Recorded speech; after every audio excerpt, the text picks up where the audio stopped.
Hello everybody and welcome to Torres the Streaming Bull. I hope that you are well and I hope that you've had a good week. So we're going to go through like a kind of very easy process on how to make your own character. All of the for the people that know what character creation is and know what I'm about to say, we're going to be using standard array for this kind of video. The reason that we're using standard array is because what we'll want to do is once we finish making these characters, I want to put these up on my website, which is torresthestreamingbull.com, just in case you've never been there. I'm going to make a resources section on the website so that if you wanted to use any of the characters in the stream, then you can download them and your DM shouldn't have a problem with their stat block. Whereas if we roll for stats and one of them gets like an 18 and we end up with a 20, your DM's going to be like, yeah, why does that character, of course you found like an absolutely busted character online. So there we go. If you don't know what a session 0 is, a session 0 is basically before the campaign starts, the dungeon master sits down. You can either do it, you can do it two ways. The dungeon master can either sit down with the party as a collective, help them make their character and go through a quick kind of one-shot, not canon adventure to kind of help the characters kind of get into the habit of playing with who they are, so that they understand what all of their attacks do, that kind of thing. Or they can use it as a story point and they can run an individual session 0 for each of the characters to kind of introduce them to the world, introduce them to the lore, that kind of thing, and help them kind of really get to grips with their character and also get them up to the point, because that's one thing that's the most difficult bit about writing a backstory. For a Dungeons & Dragons campaign is writing kind of the last 10 minutes basically, is why are you in that tavern where you are at the moment where you're all inevitably going to meet? Why are you stood right there when the party runs into you? That type of thing. So session 0 really helps to kind of cement that, because instead of writing that, you just write the all sort of stuff and just figure out why you're in the same city as them. And then the session 0 is just like, oh yeah, in the end, yeah, you've after a while you're going to settle into the bar, that type of thing, and then you see a group of people, and that's where we'll end session 0. So then at the beginning of the next session you're just like, oh, hello people, that type of thing, and then that can happen. So that's always a brilliant idea, and I'd highly recommend anybody running a D&D campaign to run individual session 0s, because the players really like it. Does mean that it takes a little bit more time to get your D&D campaign started, because you've got to schedule a session 0 for each individual person. The glory of that is it means you can do it on different days, which is awesome. So that's pretty peng. Because what we're going to do now is we're going to run through a character, we're going to create a character from scratch, we're going to make a character sheet, we're going to make a backstory, we're going to scroll Pinterest for some art, and we're not going to publish the art, we're just going to scroll through Pinterest, because one thing that's really interesting about kind of character creation is kind of coming up with the personality of who a character is. So for example, when we're talking about Lana, there we go. When we're talking about Lana, it took me a while to kind of nail down her personality, and I knew that I wanted them to be a wood elf, and I knew that I wanted them to be a woman, and I'm just like, okay, so let's just Google female wood elf. Pop it in. You always end up in Pinterest when you're looking for D&D stuff. You always end up at Pinterest, so just make a Pinterest account, or else you'll get asked to make a Pinterest account for the rest of time. So just cave in and make one. So what that let me do is then when you look at a picture, you're like, oh, I can imagine that person, and yeah, stereotype them. Literally stereotype your character into being. So I looked at the picture and I was just like, oh yeah, that person's definitely going to look like, kind of definitely going to speak like this. They're probably going to kind of hold themselves in a different way. Like they're not going to be stood like this. Like you're not going to have like that really kind of slender built wood elf, like kind of holding onto a staff with a head tilted to one side. She's not going to be stood there like just T-posing in the middle of the forest. So you kind of got to make sure that your personality matches up with what your character looks like.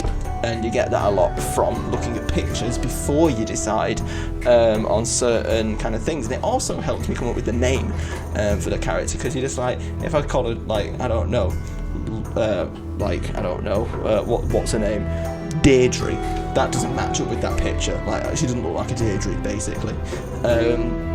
So I always recommend scrolling through some pictures, finding an idea in your head of what this character looks like, because that will help you a lot. So, how about a half-orc fighter? Awesome, let's go for a half-orc fighter. Let's look up half-orc in the book. So, it's in the player's handbook, that one. So, chapter 2, races, half-orc is on page 40. Now I'm going to type in 40, it's not going to take me to page 40 because it's a PDF. There we go, we're one page off, that's not too bad. So this is what half-orc looks like. They're not a full orc, they're a half-orc, so they're mixed with another race. So sometimes kind of humans, basically. So it's a half-orc is basically an orc tribe, a human tribe that live near each other, and some really, really brave human decided to have a go at it with an orc, and that's how half-orcs are made. So yeah, you've got the whatchamacallums. So yeah, you've got half-orcs, which is what we're going to go with today. There's some really, really interesting stuff in the book where you can read about kind of some lore on half-orcs, that sort of stuff, that's all there. Some stuff about where they normally live and how they're normally brought up. This is all, like, people tend to skip this first couple of paragraphs and just head to these bits. If you've never read these, I highly recommend reading them. This will all help with you writing your backstory, and we will read it a little bit later. So, like, it's just like, for example, half-orcs feel emotion powerfully. Rage doesn't just quicken their pulse, it makes their bodies burn. And insult stings like acid, that type of thing. Which is why you normally end up with half-orcs that are good for fighting, because of this sort of stuff. And, for example, you're probably not going to end up with, like, a half-orc monk. Monks are very patient, refined, have spent a lot of time honing their skills. Half-orcs, stereotypically, I see it, I break it. That type of things, orcs and half-orcs. And then you've got tribes and slums here, so this is like saying where people normally come from. It says half-orcs normally live amongst orcs. Of the other races, humans are most likely to accept half-orcs, and half-orcs almost always live in human lands if they're not living amongst an orc tribe. So it's just like, it's not, so that's basically to stop you writing in your backstory, oh yeah, I lived in the middle of a tabaxi village for 6 years, that's where I was born, that's where I grew up, and you're just like, well no, because that's not half-orc lore. That can happen, but it makes your character more believable and has a bit of extra depth to it if you actually make sure that your character makes sense. So in terms of half-orc names, this is kind of a little thing to help you name your character if you're not kind of like, I'm not brilliant at names, so it's always great to have a couple of example names, or even fantasy name generator if you're really, really stuck as well. That's another thing that you can have. Some traits. Yes, so here we go. So, grudging acceptance. Each half-orc finds a way to gain acceptance from those who hate orcs. Some are reserved, trying not to draw attention to themselves. So basically that's kind of just like a thing that they have. So if they hate orcs, then they're probably going to be a friend of the half-orc. So that's the general way. So now on to the actual stats. So by playing a half-orc, it means that your strength score increases by 2. These 6 attributes here, these things here, these are what define your character. Kind of, so you've got strength, which is physical, kind of, can I lift that table? Dexterity is, if that table is getting launched at me, can I dodge that table? Constitution is your kind of general kind of health and well-being. You use Constitution to calculate your initial hit points. So yeah, Constitution is like basically how healthy you are. Intelligence is how good you are at kind of processing information, how good you are at remembering things. Like if you have to do a history check, like if you have to try and remember something that's happened in the past, you'll do an intelligence check. Wisdom isn't like how wise you are, it's how good you are at applying intelligence. So for example, if you are trying to like kind of understand and study understand something. So for example, if your friend is on the floor and you're trying to stop them from bleeding out, that would be a wisdom check, because you're trying to apply knowledge that you have to a practical situation. So you'd be performing a medicine check, which is a wisdom-based check. And charisma is how good you are at interacting with the world around you. How kind of persuasive can you be to that shopkeeper? Can you get that extra 1 gold knocked off that price? That kind of thing. And that's your general charisma. So that's all of the kind of main strategies of, not strategies, that's the wrong word. That's the main, what do you call them? Stats. There we go. There's your stats. So that's what statistics are. Here we go. So what we're going to do, we're not going to write those big numbers in yet, but to make sure that we don't forget any of this stuff, because this stuff's super important, we're going to write those things in now. So it says your strength score increases by 2 for playing this is from being a half-orc. So we're going to put a 2 in that little box there, and your constitution score increases by 1. So we're going to put a 1 in there. So then when we put our standard array numbers in, we'll just add them to that number. Okay. So, oops, I accidentally scrolled. Let's have a look. Let's just make this slightly bigger for all of you, shall we? So, age. Half-orcs mature a little faster than humans, reaching adulthood at around age 14. Whereas we kind of reach adulthood at 25. 25 is when a human being is considered fully grown. That's when your brain stops growing. So that's what they're saying is they reach that point at about 14 years of age in their societies. And they age notably faster, and they rarely live longer than 75, whereas the average life expectancy for a human, at least on Earth, is 84 years. I think it might be 86 now, actually. So that's just to tell you how old that your half-orc would be, and it's not uncommon to maybe see a 16 to 18-year-old half-orc in the party still being a very, very kind of engaged member. Like being a 15-year-old half-orc wouldn't make you a kid, that kind of thing. So, half-orc alignment. Half-orcs inherit a tendency towards chaos from their orc parents and are not strongly inclined towards good. Half-orcs raised amongst orcs and willing to live out their lives amongst them are usually evil. So if you're in an orc kind of colony or an orc clan, then you might be part of like a raging war party, which means that you might be a full-on like kind of like chaotic evil. You're just going to kind of rampage through the forest destroying people, depending on your campaign setting.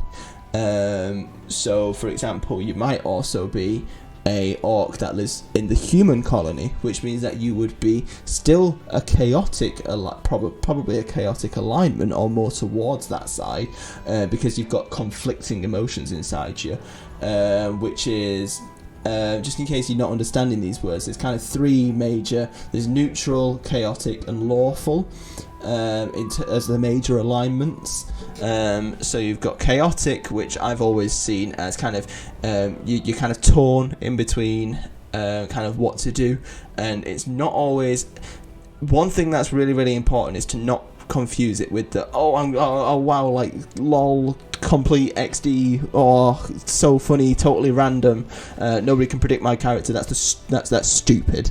Don't play your character like that. People hate characters like that. Basically a lookout for yourself instead of doing it because it's right, whereas somebody that's lawful does something because they know it's the right thing to do, whereas a chaotic person will do it if it's in their best interest, and they won't, even if it is the law, they won't do it if it's not going to benefit them, that kind of thing.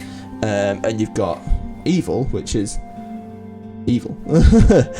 So, you know, that kind of thing. So you can have that as whatever you want. Size. So half-orcs are somewhat larger and bulkier, and they range from 5 foot to well over 6 foot. Your size is medium. Now this is an important sentence here, your size is medium.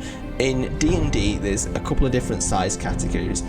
You go from small to medium to large to huge to, I think it's huge, and then gargantuan. I could be wrong there, but I think that's what the D&D sizes are. Most player characters are medium. So that's just your size. So that, again, that's not the sort of thing that you kind of write on this first page of your character sheet, but that's just information for you that we'll come back to later. Your base speed is 30 feet. So when you're in a combat situation, the combat kind of screen that you look at is normally gridded, or like kind of the map that you look at normally has grids on it. Each grid, unless you Game Master's an idiot, each kind of square on that grid is 5 feet of kind of space, and you can move 30 feet in a turn, which means you can move 5 of those squares, 6 of those squares, because Tim can do simple maths. So yeah, we can actually write in our speed on our character sheet. That is something that we can write in now. If you go to the top, this is all the stuff about your player here in this top box, and you'll see one that says speed 30. So that one's nice and easy. Dark vision. Thanks to your orc blood, you have superior vision in dark and dim conditions. You can see in dim light, so dim light is classed as basically you walked into a cave, the light source is behind you, but there's obviously no light source ahead of you, so that's classed as dim. And you can see kind of 60 feet in that kind of lighting condition, as if it was as if you were in kind of open daylight basically. And if you're in pitch black, so all the lights are turned off, you can see 60 feet in front of you still, but your vision's in black and white.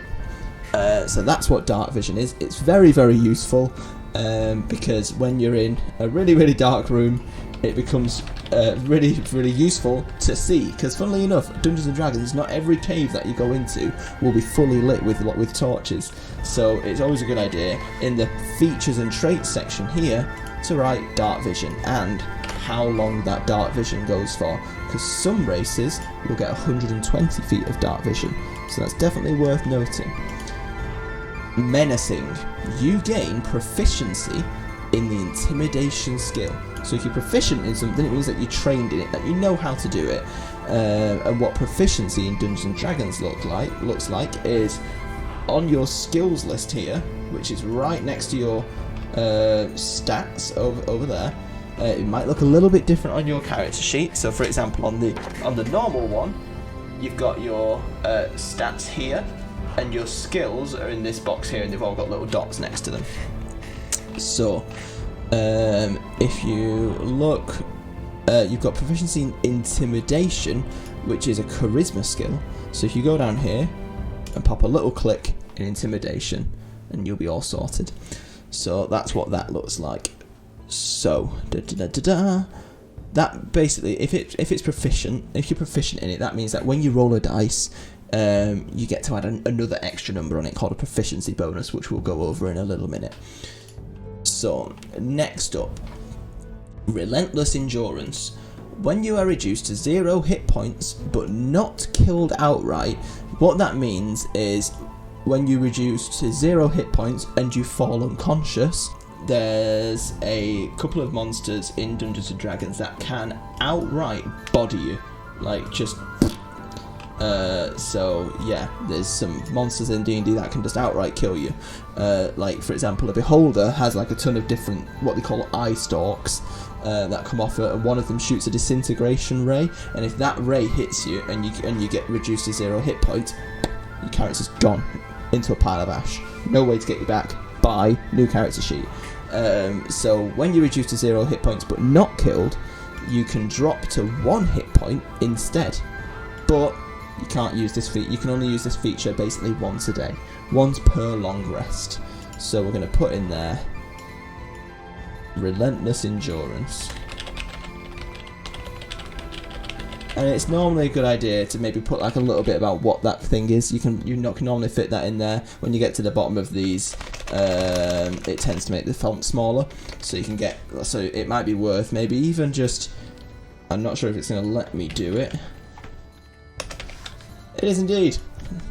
So yeah, you can write all that sort of stuff in here, and that way you want your character sheet to be your port of call, point of reference for all of your kind of stuff that you're going to be doing with your character.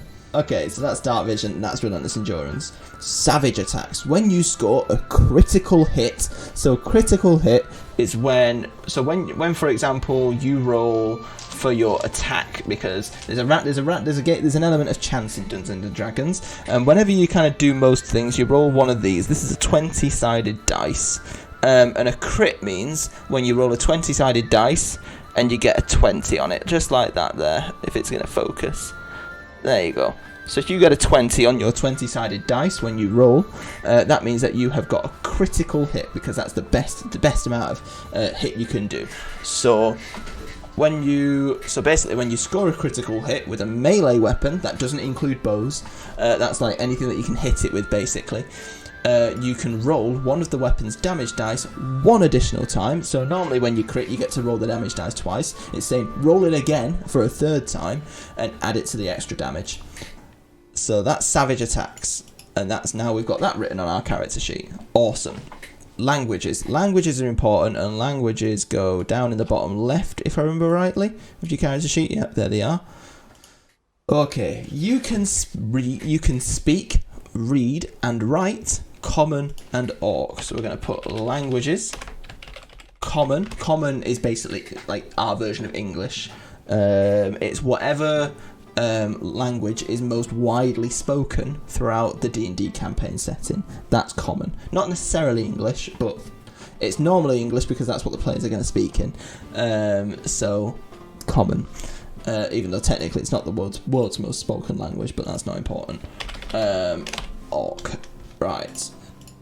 Orc is a harsh, grating language with hard consonants. It has no script of its own, but it's written in Dwarfish script. Interesting. So in other words, Orc, because it's because orcs tend to live in tribes, it's a very tribal language, which means that it's not written down. So it's a verbal basically it's a verbal language only. So that's how that works basically. Basically, you don't tend to find Orcish writings.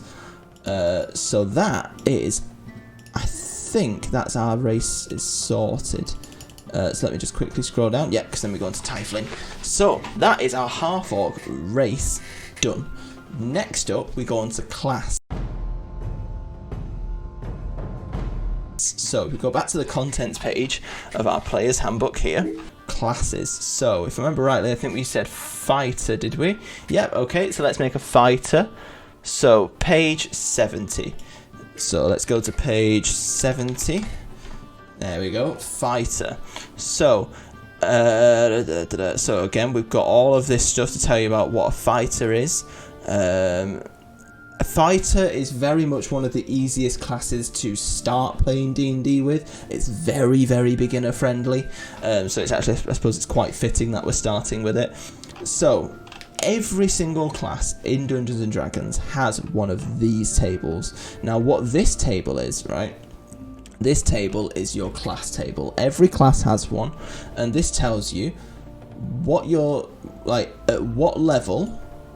So you know, from levels 1 through to 20, it tells you what your proficiency bonus is and what features you unlock. Okay, so we're going to be making a first level fighter because people start at first level. And basically, at first level, it's just, you know, you're a normal human, you're just a person, you're just an absolute lad who's just walking around. So let's explain some of these things here. So you've got, as a fighter, you gain through the following class features: hit points, hit dice, 1d10 per fighter level. Okay, so, hit dice, let's explain hit dice. So a hit dice is basically, it's what you use to regain hit points on, and a hit points is basically your health points. A hit dice you use to recuperate hit points on a short rest. So if you have a short rest, that's basically you've sat down for 20 minutes, I think it's 15 minutes minimum, and you can roll a dice, and when you roll a dice, so we just got a 6 there, that means you can add 6 to your health. Up to a maximum of whatever your hit point maximum is, which we'll go along with in a minute. So this value here, where it says hit dice, put D10 and total 1. You get 1 D10 per fighter level, and because we're level 1, we have 1 D10. Okay.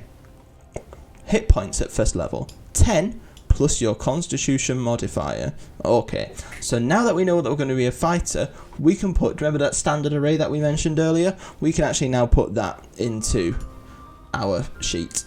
So, if you're playing a fighter, 9 times out of 10, you'll want your strength to be your biggest asset, unless you're playing a meme. So, we got, in our standard array here, there we are, a 15 is our highest number. So we're going to put 15 as our strength. But if you remember, and this is why we put a 2 in there, we got a plus 2 to our strength from being a half-orc. So that means that we're a 17 in strength. So we're going to put that as strike through so that we know that we've used it. Next up is 14. I'm going to put the next one down into constitution, because if we're a fighter, that means we're going to be at the front of the action order, which means that we need more hit points. So we're going to put the next biggest number into constitution, because that's what determines how many hit points we have. Not going to put it there. And we got a plus 1 to that as well, so that means that we've got that means that we've got 15 constitution so far. And again, we'll get to these little boxes in just a minute. Okay, next up. So they're the two main kind of, your two main things basically now about your fighter. The rest of this is depending on how you want to play your fighter, that kind of thing. So I'm going to put my 13 into charisma, because I want it to be an absolutely charismatic unit. I want it to be able to sweet talk the ladies or haggle that extra gold down out of that thing. Next, I'm going to pop into wisdom, because wisdom is going to allow me to make perception checks and that kind of thing, and as well as that, it's just going to mean that I am actually a person that has above average skills in practical life. 10 is completely average person. 10 I'm going to put into dexterity, because I don't need to be overly dexterous, but I don't want that to be a detriment to me. Whereas 8, which is below average, is going to be my intelligence, because at least for this class, intelligence is a bit of a dump stat. So it's not massively important to my character. So that has now kind of, determined our numbers. So let me just quickly grab up 5e modifier chart. You look at your score here. So our score is a 17. So we look on here, score 17. There we go, 16 to 17 is a plus 3. So plus 3 is our strength modifier. So if we have to make a strength check in Dungeons and Dragons, we roll our 20 and add 3, because that's our modifier. So it modifies the roll of the dice. So next up, dexterity 10. 10 is 0, so you don't add anything and you don't subtract anything. Constitution is 15. A 15 is a plus 2. Intelligence 8 is minus 1. So if you have to make any of those Arcana, History, Investigation, Nature or Religion checks, you take 1 away. Wisdom. Now wisdom you get a 12 for, which is plus 1. And charisma is also a plus 1, because that's 13, and on that chart, that's what they equate to. Next up, now that we've put our kind of checks in there, we can pop our proficiency bonus in, and if we remember from when I was saying a minute ago, you get your proficiency bonus from that table up there. And I can tell you now, your proficiency bonus at level 1 is plus 2. There we go. Inspiration is, if your dungeon master thinks that you're playing really, really well at the moment, he'll give you an inspiration point. An inspiration point means that if you kind of roll and you do a really, really rubbish roll, inspiration means that you can re-roll that once until your dungeon master gives you another point of inspiration. You can only hold one of those at a time, and some dungeon masters don't do it, and I can understand why, but that's a different conversation. So you can leave this box empty until you use it. We'll do health first. So 1d10 plus your constitution modifier, but we've got our hit points, which is 10 plus our con mod. So 10, and our constitution modifier is 2. So that means our hit point maximum is 12 at first level. And our current hit points will obviously be 12, because hopefully you'd start the campaign at full health. Hopefully. Proficiencies here. This is important for what we're about to do. The one that says saving throws. Now, saving throws are when you have to react to something around you. So if you're kind of carrying somebody and suddenly that person decides to, I don't know, jump up on your shoulders and do a backflip and land on your shoulders, you would have to make a strength saving throw to see if you can still carry them or if you're going to give in under the weight. And it's saying that you have proficiency in those, so when you roll your d20 you get to add your proficiency bonus, which is a +2 to that roll. So we're going to put a little tick here to say that we're proficient in them, and then we're going to add our modifier and our proficiency bonus, which means we gain a +5 to saving throws. Right, next up, athletics is a +3. Dexterity, we're not proficient in that kind of saving throw, so that's going to be a +0. Acrobatics, +0. All of these are going to be +0, +2, but we are proficient in those, so we're going to add +2 and add +2 again, which gives us +4. Intelligence, -1. -1, -1, -1, -1, -1. Wisdom, +1, +1. I don't know why that's a -1. +1. Hey, +1, +1, +1, +1, +1. Ah, this one's got a dot next to it. If you remember from our race, we get a +1 to intimidation because we look flipping scary. So that's a +3 because we've added our proficiency bonus. And then +1 and +1. So proficiencies. Proficiency, you are proficient in all armor and shields. So let's nip down to proficiencies. So let's put weapons, armor. We're going to put all armor. That includes light, medium, and heavy armor. So we're going to put all armor and shields. Weapons, simple weapons. So that includes swords, daggers, simple ranged, like short bows, that kind of thing, and martial weapons. So that's like staffs, and a khopesh is a martial weapon. So if we go on to the next page, skills. So skills, if you remember, are the bits just to the right of our modifiers, and we can choose 2 skills from acrobatics, animal handling, athletics, history, insight, intimidation, perception, and survival. So we're allowed to choose 2 of those. So acrobatics, I don't foresee myself doing much of that, so I'm not going to pick that one. Animal handling, I live in the woods. If you live in the woods, that might be a good one to have. Depending on where your campaign's set. If it's set in the city, might not be too useful. Athletics. So a quick PSA here. Whilst you're thinking about these, try not to think too much about what's going to make my character the most unstoppable person in the world, because there's a thing called power building where you kind of build your character to be the most overpowered, like kind of you've looked into every stat and tried to get as much out. It's called min-maxing, if you've ever heard that term before. I personally don't like to build characters like that because you feel like you just build a really like a boring character. It's nice to have a character with flaws. So think about their backstory, or like who they are as a person in your head, and pick what skills would be right for them.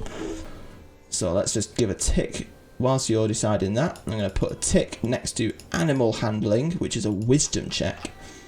So if we put our wisdom there, animal handling, proficient, which means that we add a 2 and it becomes a 3. Perception instead. Awesome, that makes a lot of sense. So let's put a tick there and add our 2, and we're proficient in that as well. Awesome. So if you see here as well, we've got some starting equipment, which is quite kind. We can either have chainmail armor or leather armor with a longbow and 20 arrows.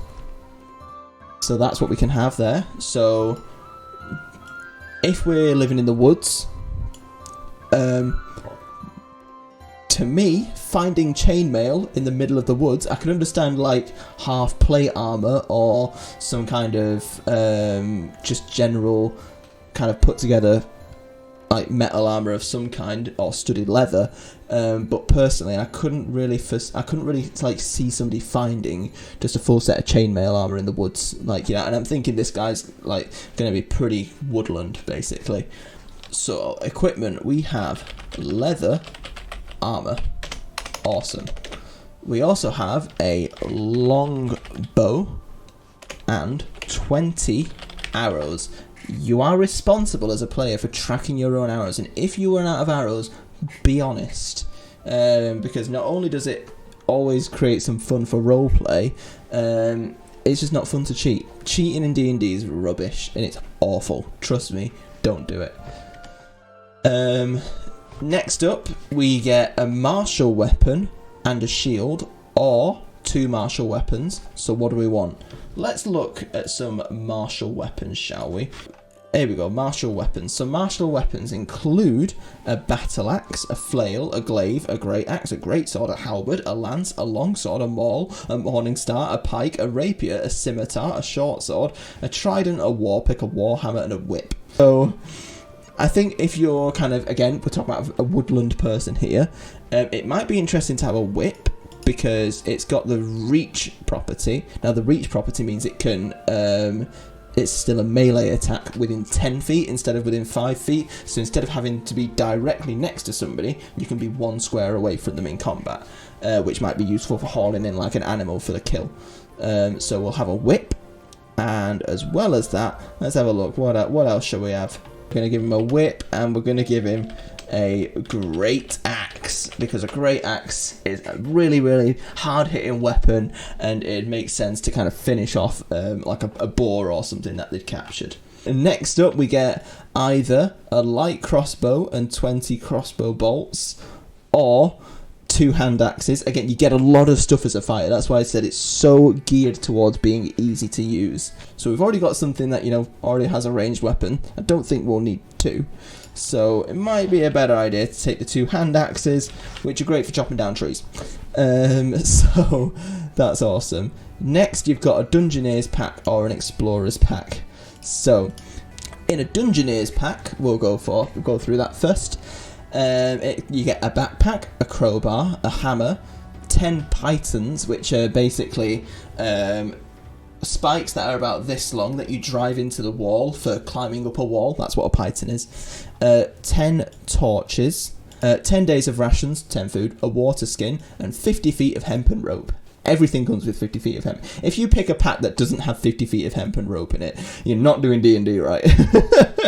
So, Explorer's pack includes a backpack, a bedroll, a mess tin, so like something to make food in, a tinderbox, 10 torches, 10 days of rations, a water skin, and 50 feet of hempen rope. Or we're trying not to pick things based on, oh, that'd be really nice equipment to have. What would your person have? If you're sent out on kind of long range, kind of surveillance, reconnaissance missions in the forest, and you're going to spend a long time in there, it makes sense for you to have, a bedroll, a backpack, and a mess tin. Because, you know, if you're going to be out there for long periods of time, then that's where you're going to be. So we're going to put down that we are having our Explorer's pack. Explorer's pack. Back to that page that we were just on. There we go, there's the Explorer's pack that we just chose. So, fighting style. Here we go. You adopt a particular style of fighting as your speciality. Choose one of the following options. You can't take a fighting style option more than once, even if you later get to choose again. So in other words, you can't have archery and then pick archery again, and instead of getting a +2 bonus, getting a +4 bonus. It's not how that works. I think for us, we're probably going to go for the great weapon fighting, which means that if we roll a rubbish roll for damage on our great weapon, then we can make it a little bit better, basically. So we're going to pop that in features over here. Next up is second wind. So don't worry, it's not that your Half-Orc's got gas. This is a completely different thing. What second wind does, it says you have a limited well of stamina that you can draw on to protect yourself from harm. On your turn, you can use your bonus action to regain your hit points equal to 1d10, which is your hit dice, plus your fighter level. 1 at this point. Once you use the feature, you must finish a short or long rest before you can use it again. So you've either got to sleep for 8 hours or you've got to have a 20-minute sit down and a snack. And that is everything that you get for a fighter at level 1. So now that we've got that, what we should do next is we should just have a quick look and see if there's any kind of numbers things in our sheet that we've kind of forgotten to fill in. So we've got our armor class here. So we said that our fighter is going to be wearing leather armor. So we're going to look at the leather armor 5e. AC is 11. That's how much armor it gives you extra. So it's 11, but you add your dexterity. Our dexterity is 0, so it means our AC is 11, which is pretty dismal, but we've got more hit points than most people. Bearing in mind, my rogue here, Storm, when I made her first level, had 8 hit points in total. You've got 4 more hit points, so yeah, you can be a bit more a bit more easy to hit. That's okay. Initiative is 10 plus your dexterity modifier. So again, our initiative is 0. That's fine. Okay. So your passive wisdom is 10 plus your perception modifier. Okay. So for us, technically, okay, the full rigmarole of that is it's 10 plus your wisdom modifier plus your proficiency bonus if you have chosen to be proficient in perception. For example, if we weren't proficient in perception, our passive perception would be 11, but because we are proficient in perception, our passive perception is 13, which is basically how good we are at walking around and just being like, my spidey senses are tingling. That's what passive perception is, basically. Next up, attacks and spellcasting. So this is always fun. This is where we're going to put in all of our attacks for our weapons. So we've got 3 slots here, so I'm going to put in the 3 things that we use the most, or that we're going to use the most. So we're going to have our great axe, which is going to be awesome. Now we are proficient in using martial weapons, which is what our great axe is. So our attack bonus for a great axe is a strength weapon, because it's great. So we're going to use our attack bonus. So our attack is our strength, because it's a strength based weapon, but because we're proficient in it, we get to add our proficiency bonus as well. So that means that our attack bonus is plus 5 in total, because it's plus 3 plus 2. So that means the damage for this, so damage for a great axe is 1d12. So you roll a d12 and you add your strength modifier onto the roll. So that's how much you get for your great axe attack. So what else are we going to be using? So we're going to be using our longbow. So a longbow, because it's a ranged weapon, uses your dexterity modifier, but we are proficient in it, so that's good. So it's plus 0 and then plus 2, which is our proficiency bonus, which means in total we add plus 2 to all bow rolls. So our damage for that, if we look on here, is 1d8. So we're going to put 1d8, and it's plus dexterity, which is plus 0. So there's no point writing it in, so it's just 1d8 flat damage. And lastly, the last one that we're actually going to write in is the last one that, so you want to put in the 3 that you're going to actually use, basically. And I don't intend to use all of these extra weapons that I've just randomly got. So I'm going to put in the whip, and let's just quickly get a 5e whip up. So it's a melee weapon, martial whip, and we can use, so you see here, properties, finesse. So finesse means that you can choose to either use your strength modifier or your dexterity modifier. Now our dex modifier sucks, so we're going to use our strength modifier, and because this is the same modifier, we can just copy that number over. We calculated that earlier, it's plus 5.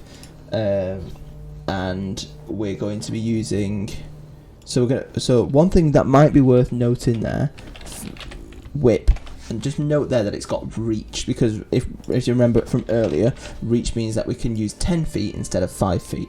of melee range. So we're going to put the damage in there, which is 1d4. And lastly, we're going to put our damage as well. And that is all of your attacks done. So that is actually, you're almost done. All that's left now is your background.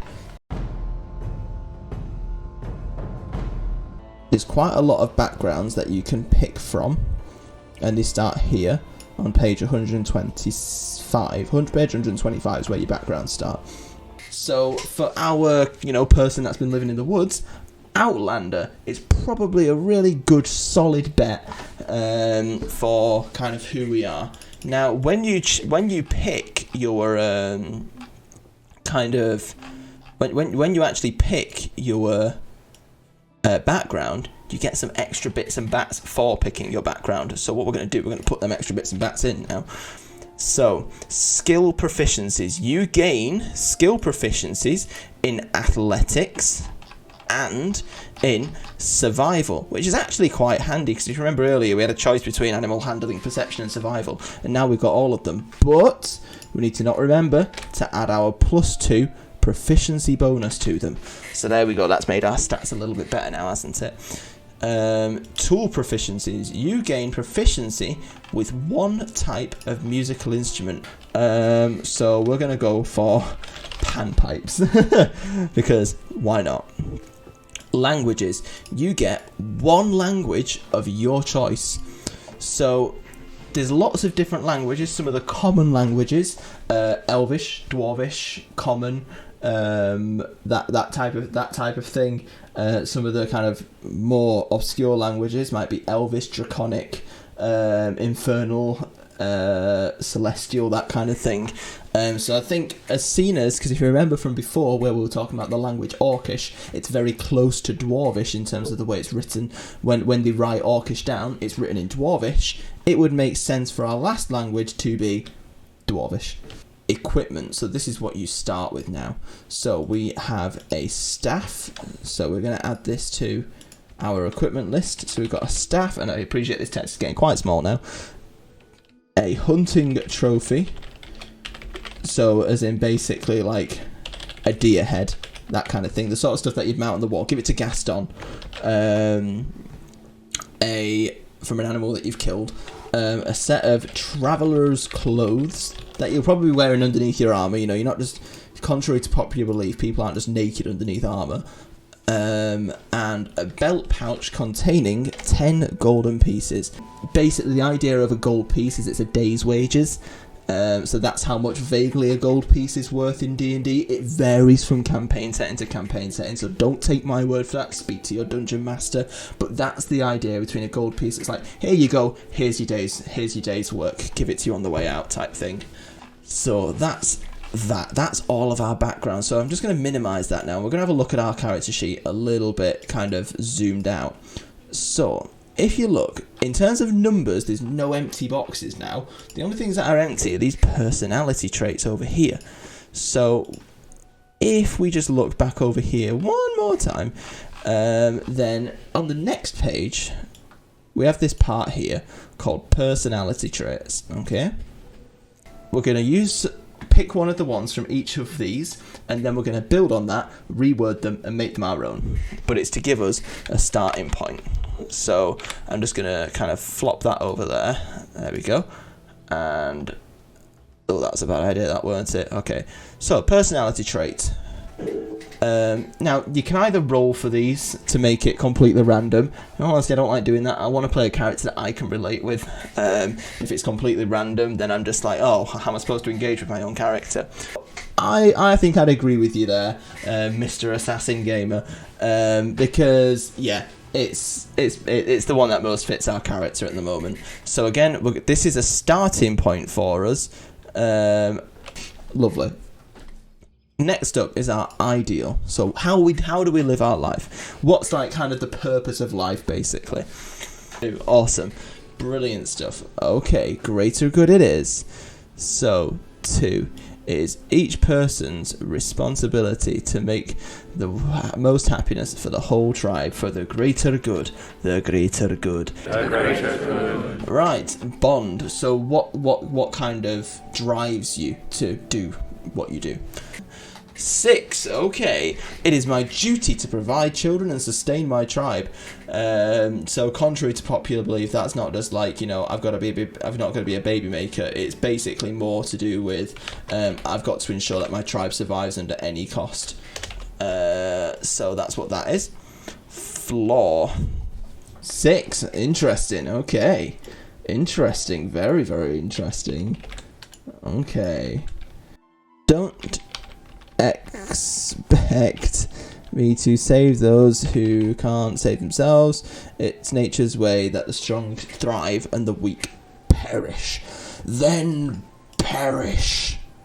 Okay, awesome sauce. So, you know what? We have almost finished making this character, guys. We are doing really, really well. Let's have a look for a character name. There's been this, kind of top left box that's just been there for a little while. But if you remember, one of the things that I was saying it's always helpful to do is have a look through some pictures so that we can maybe see if the name that we're thinking of goes with the picture of like what our character is going to look like.